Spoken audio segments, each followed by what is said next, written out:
Speaker is Michele Genini, who's the General Manager, Australia and New Zealand from Elanco Animal Health. And then we'll have all our speakers back for a panel session. So please welcome Michele.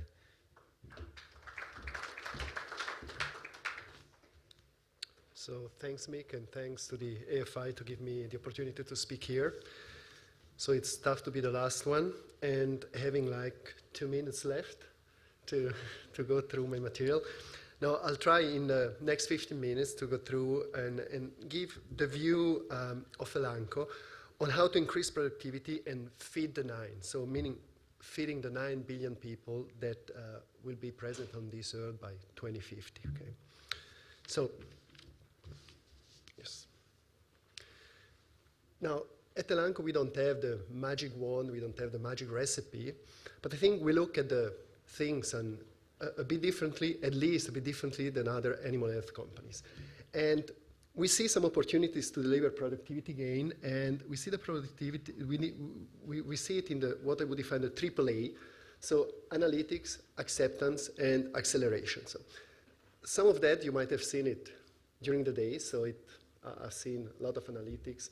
We talk about some pieces of the acceptance. So let me give our view on that one. So first, analytics. So why analytics is the new black, and how it's creating more profitable and can create more profitable farm business.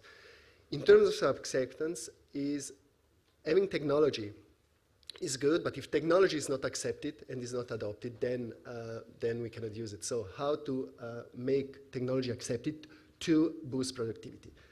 And last but not least, acceleration. We'll touch shortly on the acceleration, so how the new science and the new approaches to innovation can help delivering more natural solution more quickly. Okay. So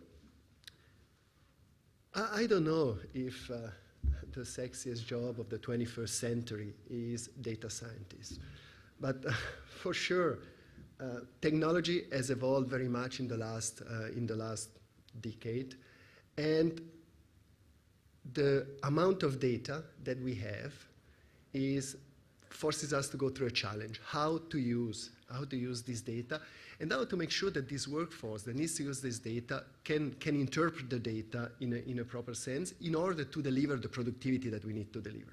So Elanco has invested in the last 7 to 8 years heavily on data and on analytics. Actually, we bought 2 companies in the US, Axpan and Agristat, and these 2 companies made us the biggest data and analytics provider of animal health companies in the world. What we aim to do is to move from the bottom, where we have descriptive analytics, so benchmarking, what happened, how many, how often, to move up the value scale, so this doesn't work, yeah, the arrow here. Move up these value scales and go in what we want to have, the predictive and prescriptive analytics. So through the help with this EKS tool, EKS stands for Elanco Knowledge Solutions. So, and where we want to go and where our focus is the top of the scale. So with optimizing, meaning what's the best that can happen, and predicting what will happen next, okay? So our aim is to help customers, or help our customer, help the farmer, make better and more informed decisions in order to improve their production. Okay? Now, they're not necessarily linked to our own products. Obviously, this interaction will help us build a better relationship with the farmers and with the producers. So,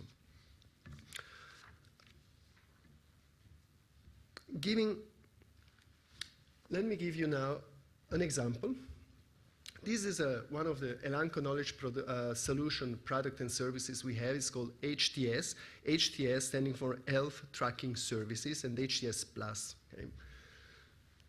We can define the process in 4 steps. So first of all, we go and identify value. And we identify value with the producer. So we go to the customer. This is an example from the poultry industry. So we work with customers to identify, define, monetize, and prioritize the needs that he or she has. In the second step, we get access to the data. So customer provides us their data. And then we start with the third piece, which is the value creation. So we add on other data sources. This is an example of the original HTS without the plus. Our post-mortem analysis of birds. Right?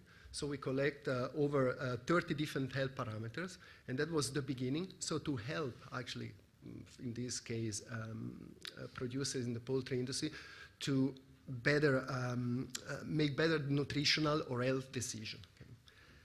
On top of that, we collect a number of parameters on farm. Okay. And it could be anything from temperature to ammonia to whatever the farm and the producer wants to have. We can put in other data, so meteorological, excuse me, or other data which can be financial data. And then we send it basically to our US counterparts for analysis. Result being at the end a report or a series of reports that really help the customer, the producer, interpret the data he gets and take informed decision on how to improve production. Okay?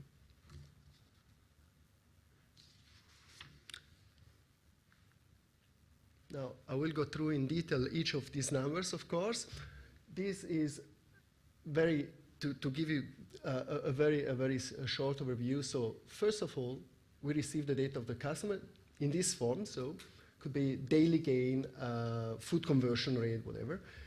We merge with posting session with other data, and basically at the end we have a monthly report or different reports that help the farmer do better decision.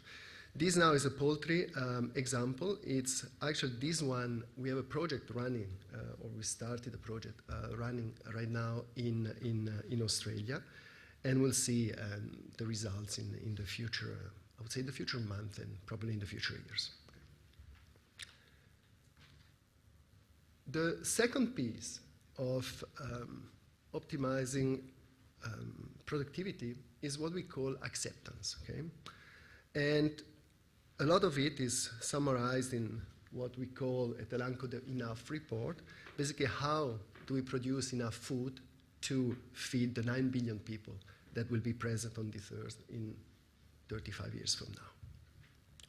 We know the growing of the middle class, so from 1.8 billion to roughly 5 billion, so a 3 billion increase, which will require a lot more of animal protein, and if not managed well, will burn our natural resources on Earth. So, and how we plan to do that, or how we think we can do that, is three things, so innovation, choice, and trade.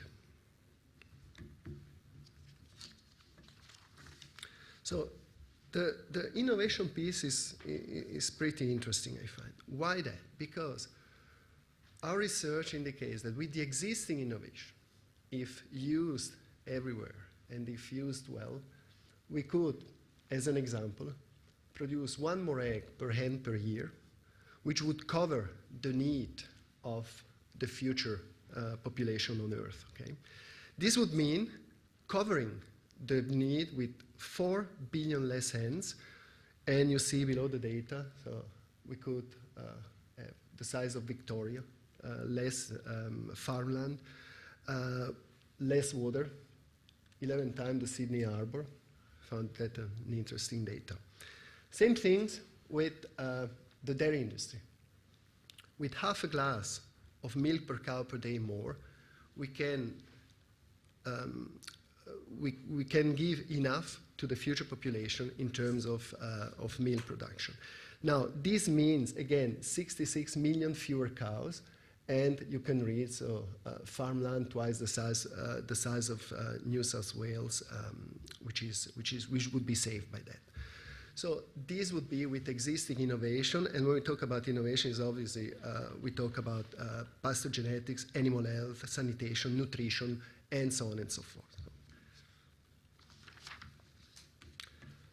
Last but not least, is the third element of the acceptance, and this would be choice. Okay? The question here is, what do consumers really want? We hear it very often. I would like to, but consumers don't want it. Okay? Now, one of the things that we need to look at, I ask you to look, is this right side. Okay? When we look at what consumers really want, we now focus on not anymore on the headlines, but on media mention, so social media mention, to understand what they really want. We went from aided question to unaided question, from call inquiries to really consumer spending. And what was found, and here is a meta-analysis basic, 34 studies in 26 countries with over 100,000 consumers, found that basically 95% of the consumers worldwide, they want to buy because of three elements again: taste, cost, and nutrition. That's the goal. You have a 4%, which are the luxury buyer. Okay? And this is more gourmet, this is more organic, it's more garden products. This is 4%. And then you have the 1% of fringe that are for food ban restriction and so on and so forth. The message here is innovation will help boost our productivity. However, one of the important things is to make sure that this innovation is accepted by the public. Okay?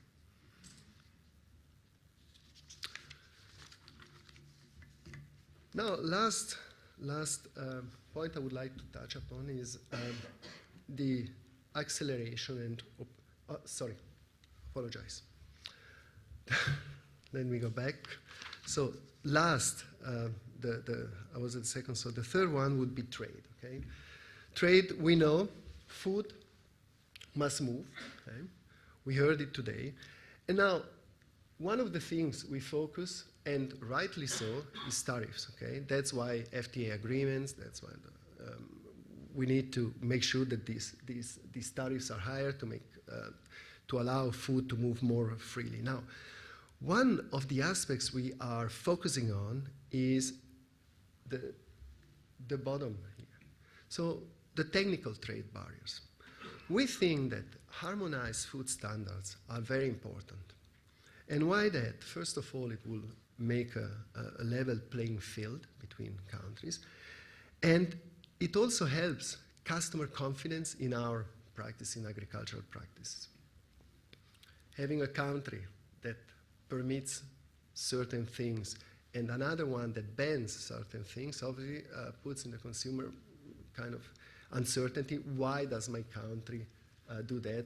Is this food really safe? Okay. So one of the things that we're working is really to make sure that there is an harmonization of food standards, and we think this is a critical thing.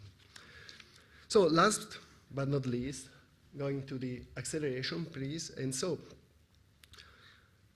we are working, and as a part of an innovative pharmaceutical company. So our parent company is Eli Lilly and Company in the US. So we obviously very close to science, very close to innovation, and we think that we need to increase now speed of innovation. Okay. So the new science that we are trying to develop is closer to nature. And obviously genomics can help us unlock and understand how behavior of parasites, for instance, natural environment is, and respond better to these parasites. Also, the new chemistries, in some cases through biotechnology, can help create identical and really support a more natural function to improve health and well-being. So an example here is we have recently launched in a number of countries in the world GCSF, granulocyte colony stimulating factor, to be used in the dairy industry, and it actually restores immune system around the calving period and help reduce mastitis, hence giving obviously productivity gain to farmers, to dairy farmers in this case. So this is all things that will happen, are happening, and will continue to happen in the future.